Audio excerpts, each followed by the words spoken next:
2008-এ আমার মনে আছে, আমি জার্মানিতে বসা ছিলাম ফ্রাঙ্কফুর্টে। আমি বিকালবেলা ফ্রাঙ্কফুর্টের ভিতর দিয়ে একটা নদী আছে যেখানে প্রমোত্তরী চলে। প্রমোত্তরী বোঝেন? ঘোড়ার নৌকা চলে, বড় বড় লঞ্চ চলে। প্রমোত্তরী দুই দিকে পার্ক বানানো আছে। বড় ক্লান্ত ছিলাম, সফর ছিল 25 দেশের। 2008-এ এন্টার ইউরোপ। এক সময় সামান্য একটু সময় পেতে একজন বলতেছিল, মুফতি সাহেব খুব ক্লান্ত হয়ে গেছে, চলেন আপনাকে একটু ঘুরে নিয়ে আসি। এই আধা ঘন্টা 1 ঘন্টার জন্য যা দেখতেছি বাস লাইন ধরে দাঁড়ায় আছে, আর ভিতরে সব বৃদ্ধ আর বৃদ্ধারা। আমি জিজ্ঞেস করলাম, এই এরা কারা? বলছে বৃদ্ধাশ্রম থেকে এদেরকে বিকালে নিয়ে আসে এই বাসগুলা একটু ঘুরানোর জন্য। কিন্তু অধিকাংশেরই চোখে পানি। সত্য তো এটাই। বাহ্যিক পরিবেশ মানুষকে সুখ দিতে পারে না, বাহ্যিক পরিবেশে মানুষ সুখী হয় না। হ্যাঁ, এটার সাথে আরেকটা জিনিস লাগে যেটাকে দ্বীনি পরিবেশ বলে। আর আমরা যতক্ষণ পর্যন্ত আকর্ষণের পাত্র না হব, দ্বীনি পরিবেশ হবে না। আল্লাহওয়ালা না হব, আল্লাহর সাথে সম্পর্ক না হবে, আল্লাহর রসুলের সাথে সম্পর্ক না হবে, ততক্ষণ দ্বীনি পরিবেশ হবে না।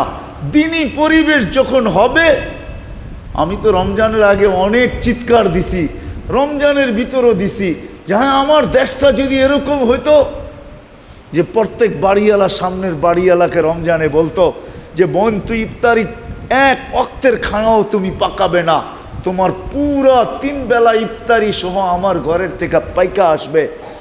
যদি সে বলে কেন, বলছে আমি রমজানে জান্নাত আমার নামে লেখায় নিতে চাই। কেননা সহানুভূতির বিনিময়ে আল্লাহ জান্নাতের ওয়াদা করছেন, জান্নাত দিবেন। এই জন্য আমি তোমার 3 বেলার খানা ইফতারি সহ পাকায়া পাঠাইতে চাইতেছি।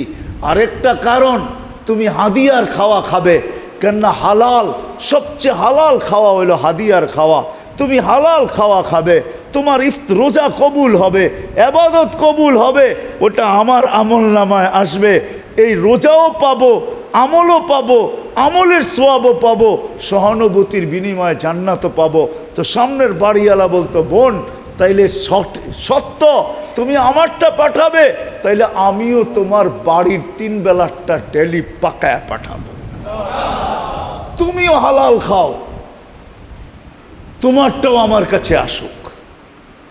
সবাই রাস্তার পাশে যাদের বাড়ি, এরা ইফতারির 5 মিনিট আগে রাস্তায় এসে দাঁড়ায় থাকতো যে কেন, পথিক পাওয়া যায় কিনা।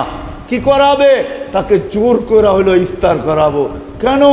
আল্লাহর রসুল বলছে মান ফাত্তারা সাইমান, যে কোনো রোজাদারকে রোজা খোলাবে 1 ঘুট পানি দিয়া হোক না কেন, ফালাহু ইতকু রাকাবাতিন, তার গর্দান জাহান্নাম থেকে মুক্তি, তার গুনাহ মাফ করে দেওয়া হবে, রোজার সওয়াব সে পাবে। তাইলে প্রত্যেক ব্যক্তি রাস্তার পাশের ইফতারির 5 মিনিট আগে রাস্তায় দাঁড়ায়া তালাশ করতে থাকতো কাউকে ইফতার করানো যায় কিনা। বলেন আমার সমাজটা কেমন হইতো?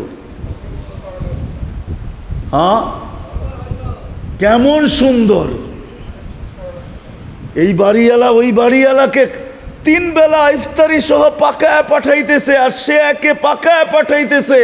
আপনি ভাবতে পারতেন কোনোদিন যে এই বাড়িওয়ালা এই বাড়িওয়ালার জমিনের কি এটারে কি বলে, আইল বলেন লাইল বলেন, সীমানা ঠেলা নিজের ভিতরে কোনোদিন ঢুকাইতো না? ঢুকাইতে পারতো? হ্যাঁ, কেমন মহব্বত হতো, কেমন পরিবেশ হতো। রমজানে দ্রব্যমূল্য, আমার তো মনে হয় বিশ্বাস কোনোদিন এটা সম্ভব ছিল না। কেননা নিত্য প্রয়োজনীয় জিনিস যারা বিক্রি করতো, ওরা বলতো 11 মাস কামাইছি, 1 মাস কামাবো না।